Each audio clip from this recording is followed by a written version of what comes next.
Hey guys, how you doing? I hope you're all doing great and I hope you're having an amazing day, and welcome to another tutorial video.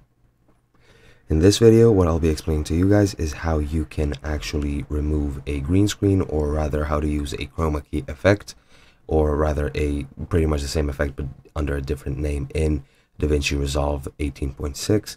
So let's get right into it. As you can see, I have set up a combination of two videos. One of them is one of my previous tutorials, which is the one in the front, and the one in the back is a video I used for a different tutorial, which is pretty much a vertical video.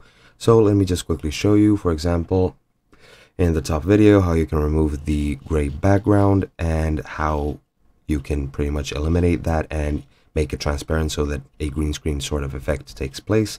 So let's say that you want to remove the gray background. What you want to do is go into the edit tab at the bottom.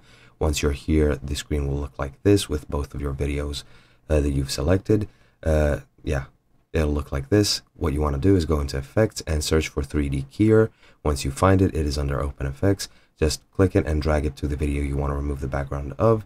Go into inspector, and what you want to do first before you do anything else is go here to the bottom left of the preview tab and make sure that instead of transform, open FX overlay is selected.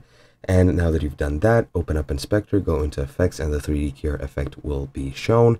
What you want to do is take one of these dropper tools, the plus, the minus, whatever you want, and just click on the gray background, and as you can see, it has now been completely removed, or rather blended in, so that by making it transparent, you can see the video in the background. Hey guys, I play it now, you can see that the video runs exactly how I want it to, and that is pretty much it. I hope you guys enjoyed, and I'll see you guys in another video.